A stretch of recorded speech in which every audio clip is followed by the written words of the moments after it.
நண்பர்களுக்கு வணக்கம். இந்த வீடியோ நம்ம என்ன பார்க்க போறோம் அப்படின்னு பார்த்தீங்கன்னா, உலகம் முழுக்க ட்ரம்ப்புக்கு அகென்ஸ்டா மிகப்பெரிய போராட்டம் நடக்குது. நோ கிங் அப்படின்னு சொல்லிட்டு ஒரு போராட்டம். இதுதான் பார்த்தீங்கன்னா, இவங்க உலக மக்கள் எல்லாருமே எடுத்து நடத்திட்டு இருக்காங்க. ட்ரம்ப்போட சில முக்கியமான பாலிசி சேஞ்சஸால அவருக்கு எதிர்ப்பா அமெரிக்க மக்களும் சரி, யூரோப்லயும் சரி பெரிய போராட்டத்தை பண்ணிட்டு இருக்காங்க. அதை பத்தின ஃபுல் வீடியோவை பார்ப்போம் வாங்க.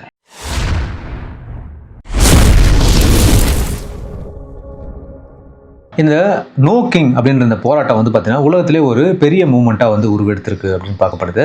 அமெரிக்க அதிபர் டொனால்ட் ட்ரம்ப்புக்கு எதிரான இந்த நோ கிங் ப்ரொட்டஸ்ட் பார்த்தீங்கன்னா லண்டன்ல இருந்து ஸ்டார்ட் பண்ணி வாஷிங்டன் வரைக்கும் உலக நாடுகளை உழுக்குது அப்படின்னு தான் சொல்றாங்க. அமெரிக்க அதிபர் டொனால்ட் ட்ரம்ப்னுடைய இந்த அதிரடி பாலிசிக்கு எதிராக உலக நாடுகள் முழுக்க நோ கிங்ஸ், அதாவது எங்களுக்கு அரசர்கள்லாம் தேவையில்லை அப்படின்ற பேர்ல ஒரு மாபெரும் போராட்டத்தை நடத்திட்டு வந்துட்டு இருக்காங்க. இதுக்கான காரணம் என்ன அப்படின்னு பார்க்கும்போது, ட்ரம்ப்போட இமிகிரேஷன் கொள்கைகள், கல்வி மற்றும் பாதுகாப்பு பாலிசியில ஒரு சர்வாதிகார போக்கை நோக்கி அவர் போறாரு அப்படின்னு சொல்லிட்டு இந்த ஆக்னஸ் எல்லாம் குற்றம் சாட்டுறாங்க. ட்ரம்ப் பதவியேற்ற 10 மாசத்துல அவர் எடுத்த நடவடிக்கையால அமெரிக்கால சமூக பிளவுகள் அதிகமாயிருக்கு அப்படின்னு சொல்லப்படுது. அது மட்டும் இல்லாம முக்கியமா பல்கலைக்கழகங்களுக்கு எதிரான நிதி மிரட்டல், அப்புறம் இமிகிரன்ஸ் மீதான கெடுபிடிகள் எல்லாமே நம்ம பார்த்திருப்போம். இந்த மாதிரி மக்களிடையே கோபத்தை தூண்டக்கூடிய பல பிரச்சனைகளை பாத்தீங்கன்னா பாலிசிகளை ட்ரம்ப் எடுத்துட்டு கொண்டு போயிருக்காரு. அதனால இந்த போராட்டம் நடக்குது அப்படின்னு சொல்றாங்க. எங்கெங்கெல்லாம் இந்த போராட்டம் நடக்குது அப்படின்னு பார்க்கும்போது, லண்டன்ல இருக்கிற அமெரிக்க தூதரகம், அதாவது யூஎஸோட எம்பசிக்கு முன்னாடி பாத்தீங்கன்னா ஆயிரக்கணக்கான மக்கள் திரண்டி போராடுறாங்க. அது மட்டும் இல்லாம ஸ்பெயின்ல மேட்ரிட், அப்புறம் பார்சிலோனா, இது மாதிரி பல நகரங்கள்ல இந்த ப்ரொட்டஸ்ட் நடந்துட்டு இருக்கு. அமெரிக்காவை பொறுத்த வரைக்கும் பெரிய நகரங்கள்ல, அதாவது புறநகர் பகுதிகளில் சுமார் ஒரு 2600 இடங்கள்ல இந்த ப்ரொட்டஸ்ட் நடக்குதுன்னு பார்க்கப்படுது. அதாவது 2600 இடங்கள் அப்படின்னும் போது ஒரு நாட்டுல நீங்க யோசிச்சு பாருங்க எந்த அளவுக்கு இந்த ப்ரொட்டஸ்ட் பண்ணிட்டு இருக்காங்க மக்கள் அப்படின்னு சொல்லிட்டு. இதோட ஆழம் உண்மையிலேயே உங்களுக்கு புரியும் நினைக்கிறேன். அமெரிக்காவுடைய நிலை என்ன அப்படின்னு பார்த்தீங்கன்னா, வெர்ஜீனியா அப்படின்ற ஒரு இடத்துல இருந்து வடக்கு பகுதியில் இருந்து வாஷிங்டன் டிசி வரைக்கும் பார்த்தீங்கன்னா இந்த ஓவர் பாசஸ் அப்படின்னா நம்மளுடைய இந்த மேம்பாலம்லாம் இருக்கு இல்லையா, இந்த மேம்பாலங்கள் மேல மக்கள் ஊர்வலமா போறாங்க அப்படின்னு சொல்லப்படுது. ஆயிரக்கணக்கான வாஷிங்டன்ல படையெடுத்து நடந்து போறாங்க ப்ரொட்டஸ்ட் பண்ணிக்கிட்டு அப்படின்னு சொல்றாங்க.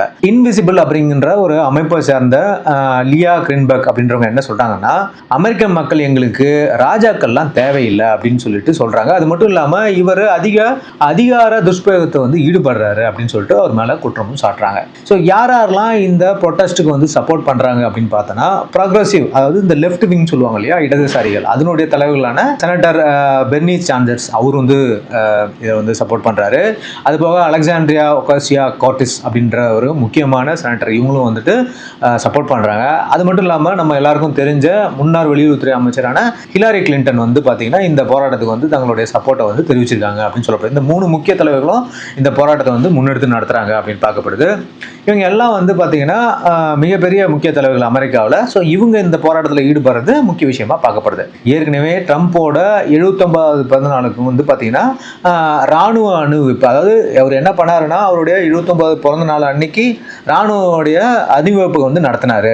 இது பாத்தீங்கன்னா கிட்டத்தட்ட அன்னைய டேட்லேயே ஒரு 2000க்கும் அதிகமான நோ கிங் ப்ரொட்டஸ்ட் நடந்துச்சு அப்படின்னு பார்க்கப்படுது. ஸோ இது மாதிரியான ஒரு விஷயங்கள், அதாவது அவரோட பிறந்த நாள ஒரு நாட்டினுடைய ராணுவ நாள் மாதிரி அறிவிச்சு அவர் பண்ணது ஒரு பெரிய பிரச்சனையா அந்நாட்டு மக்கள் பார்க்குறாங்க. கண்டிப்பாக அது பிரச்சனை தான். ஏன்னா அவரோட பிறந்த நாளுக்கு ஒரு பர்சனல் விஷயம், அதை நாட்டோட லிங்க் பண்றாரு. அது எப்படி வருது அப்படின்னா, அவரோட பிறந்த நாள உலக மக்கள் பிளஸ் உலக நாடுகள் பிளஸ் அமெரிக்காவும் கொண்டாடணுன்ற மாதிரி ராணுவ அணிவகுப்பு அவர் நடத்தினாரு. ட்ரம்ப்போட ரியாக்ஷன் இதுல எப்படி இருக்கு அப்படின்னு பார்க்கும்போது, ட்ரம்ப் என்ன சொல்றாருன்னா, எல்லாரும் என்ன கிங்னு சொல்றாங்க, ஆனா நான் கிங்லாம் கிடையாது அப்படின்னு சொல்லிட்டு ஃபாக்ஸ் நியூஸுக்கு ஒரு இன்டர்வியூல ஒரு கமெண்ட் பண்ணியிருக்காரு அப்படின்னு சொல்லப்படுது. ரிபப்ளிக்ஸோட விமர்சனம், ரிபப்ளிக்னா ட்ரம்ப்போட கட்சிக்காரங்க, டெமோக்ராட்ஸ் இவருக்கு ஆப்போசிட்டா இருக்கிறாங்க. ஸோ ரிபப்ளிக்கை பொறுத்த வரைக்கும் ரிபப்ளிக் கட்சி தலைவர்கள் இந்த போராட்டங்களுக்கு பார்த்தீங்கன்னா உடனடியாக கிரிட்டிசைஸ் பண்றாங்க. ட்ரம்ப்போட கூட்டாளியான சார்லஸ் கிரிக் அப்படின்றவர் கொல்லப்பட்டார். இது செப்டம்பர் மாதம் இந்த சம்பவம் நடந்துச்சு. இந்த சம்பவத்தை சுட்டி காட்டி அதுவும் இதுவும் ஒரே மாதிரி இருக்கு அப்படின்னு சொல்றாங்க.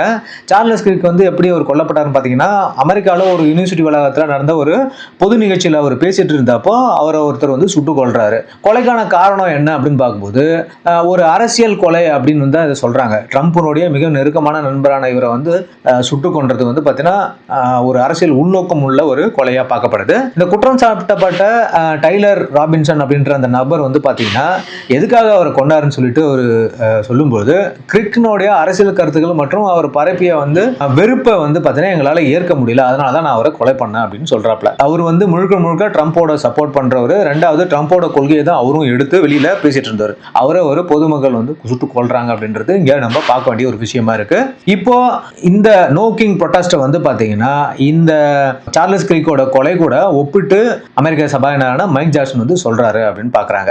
சமூக ஆளுநருடைய கணிப்பு என்ன, இந்த அமெரிக்காவில் இப்போ வந்துட்டு நடக்கக்கூடிய இந்த போராட்டங்களுக்கு சமூக ஆளுநருடைய கணிப்பு என்னவா இருக்குன்னு பார்க்கும்போது, அமெரிக்க பல்கலைக்கழகத்தை சேர்ந்த ஒரு சமூக ஆளுநர் என்ன சொல்றாருன்னா, இந்த டெமான்ஸ்ட்ரேஷன் இப்போதைக்கு ட்ரம்ப்போட பாலிசிஸை வந்து மாத்தாது அப்படின்னு அவர் சொல்றாரு. ஸோ இப்போ நடந்துட்டு இருக்கிற இந்த போராட்டம் ட்ரம்ப் பாலிசியை மாத்துமான்னு கேட்டீங்கன்னா கண்டிப்பா மாத்தாது. ஆனா இது மக்கள் தங்களுடைய கலெக்டிவ் வாய்ஸை வந்து பாத்தீங்கன்னா மீட்டெடுக்கிறதுக்கான ஒரு முயற்சின்னு வந்து நம்ம பார்க்குறோம் அப்படின்னு சொல்றாப்புல. அதாவது ஒரு ஒரு கொடுங்கோல் ஆட்சி மாதிரி தான் ட்ரம்போட ஆட்சி அவங்க எல்லாமே பார்க்குறாங்க. ஸோ அதுக்கு அகேன்ஸ்டா மக்கள் வந்து தான் திரண்டு நிற்கிறாங்க அப்படின்றத வந்து இது காட்டுது. இது ஒரு சாம்பிள் தான் அப்படின்ற மாதிரி இந்த ஒரு சமூக ஆர்வலர் வந்து கருத்து வச்சுக்காரு. இதுல கிட்டத்தட்ட 3 மில்லியனுக்கு மேற்பட்ட மக்கள் வந்து பங்கேற்பாங்க அப்படின்னு சொல்லிட்டு பார்க்கப்படுது.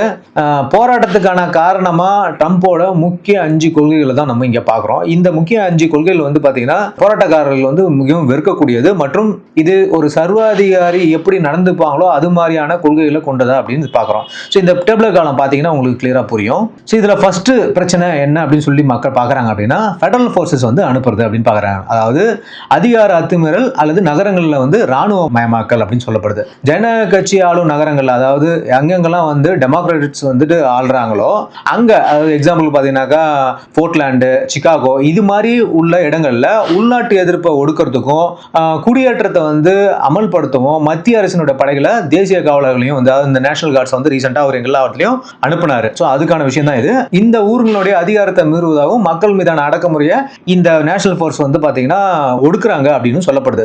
நல்லா ஒரு விஷயம் புரிஞ்சுக்கணும். நம்ம ஊர்ல எப்படி வந்து பாத்தீங்கன்னா இன்டர்னலா ஒரு ஸ்டேட்குள்ள போலீஸ் ஃபோர்ஸ் வந்துட்டு கண்ட்ரோல் இருக்கும்போது திடீர்னு வந்து சிஆர்பிஎஃப் அல்லது வந்து ராணுவமோ அந்த மாநிலத்தினுடைய பவரை எடுத்துக்குது, அல்ல அவங்களோட கேட்காமலே அத்துமீறி மக்களை போயிட்டு ரெய்ட் பண்ணுது அப்படின்னும் போது அந்த மாதிரி விஷயங்கள் வந்து தவறா பார்க்கப்படுது. அதை தான் ட்ரம்ப்பும் வந்து பண்ணிட்டு இருக்காரு.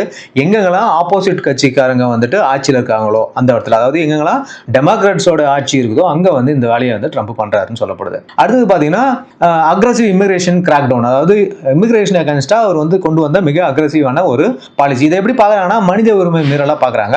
குடியேற்றத்தை எடுத்து கடுமையான நடவடிக்கைகளை எடுப்பது, அப்புறம் வந்து பாத்தீங்கன்னா சட்ட அமலாக்க முகவரி, அதாவது ஐசிஇ, அந்த immigration and customs enforcement officers இருக்காங்க இல்லையா, அவங்க மூலியமா நாடு முழுவதும் அதிரடி சோதனை நடத்தி நிறைய பேர் இப்போ வந்து பாத்தீங்கன்னா அவர் ஃபிளைட்ல அனுப்பி வச்சாரு, அதாவது நாடு கடத்தி வச்சாரு.